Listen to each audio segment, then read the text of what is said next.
Hey guys, let's take a look at something which is super interesting, which is happening in private equity restructuring, especially in debt, corporate finance for private credit. So, a transformation is underway, and something which is super interesting. Thank you to Omar Salim for writing about this today as well. But a few of the other companies who I've come across in London and who have been playing around with private credit recently. There's been this huge jump into private credit, and players are shifting around for dominance and dominating this space. Blackstone, Apollo, KKR are colossal private credit providers, and there are several implications this has on the industry. So private credit has become the third largest private capital class, with global assets under management estimated at 1.5 and 2 trillion in 2024. This is not the emergence of a new asset class, but a structural shift where traditional arbiters of corporate debt are being challenged and often displaced by the very firms that were the primary clients. So the borrowers are now becoming the lenders. And historically, private equity firms controlled and focused on acquiring controlling stakes in companies using significant leverage from banks and public debt markets.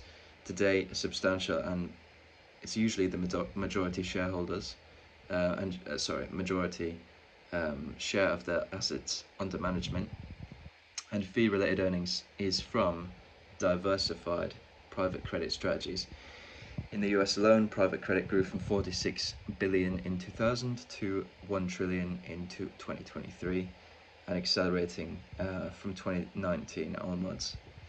So the most telling statistic is an LBO financing market, where direct lending accounted for 90% of deals in 2024, just from an uptick from 36% in 2014. This move is not a cyclical trend, but a response to needs in the market, simply enough. And the new business model has come from it, the insurance credit flywheel. So firms like Apollo with Athene and KKR with Global Atlantic have acquired or partnered with insurers to access vast, stable, permanent capital. So permanent capital meaning there's this powerful insurance private credit flywheel where insurers offer competitive, spread-intensive products like annuities, generating long duration liabilities that can be deployed into private credit strategies, providing a captive capital source, and reduces reliance on traditional fundraising. This creates formidable competitive advantage. So there's another view, which is from the GCC side, and this is a super high growth market as well. So while US and Europe dominate, the trend is rapidly gaining traction in the GCC region. Private capital financing raised by GCC issuers surged to 54.8 billion between 2020 and 2024. That's 5 times increased from the 10 billion raised in the preceding 5 years. Economic diversification initiatives like Saudi's Vision 2030, as well as creating significant demand, while regulatory reforms like modern bankruptcy laws and English-based financial free zones like DIFC are creating a favourable environment. Notably, established companies received 79% of private equity financings in December 2024, up from 31% in 2015, with analysts projecting the Saudi market alone could surpass 100 billion in deployed assets by 2030. This is substantial growth and demand. S&P Global says private financing is gaining popularity among GCC issuers. This was February 2025. In May, the Federal Reserve Bank in Boston said, could the growth of private credit pose a risk to financial system stability? And they came out with this huge article about that. And in January, PwC and the DIFC made another record-breaking article called Seizing the Moment, Growth Prospects for Private Credit in the GCC in Egypt.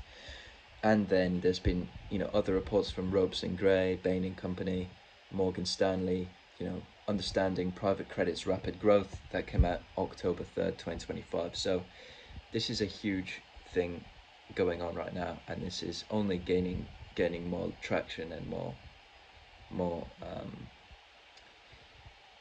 I think the early adopters will see bigger fees from this, and extreme profits from you know just shaping the deals better.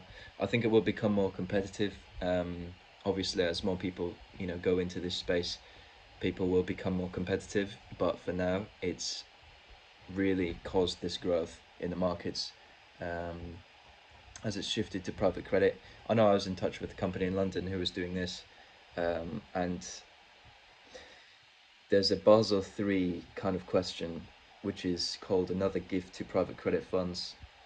That was from the American Bankers Association, so they're interested in this as well. I think everyone's interested. Everyone's heard about it. Everyone's curious as to how to profit and how to get in. And let's just say that there's going to be more flexibility, which is usually a good thing. It's not always a good thing in the case of financial derivatives, but in this case, I think it's a good thing. Anyways, that's how borrowers become lenders and how these private credit firms are, you know, basically becoming the bank by lending out the same capital which they relied on a few years ago. Thanks, and see you next time.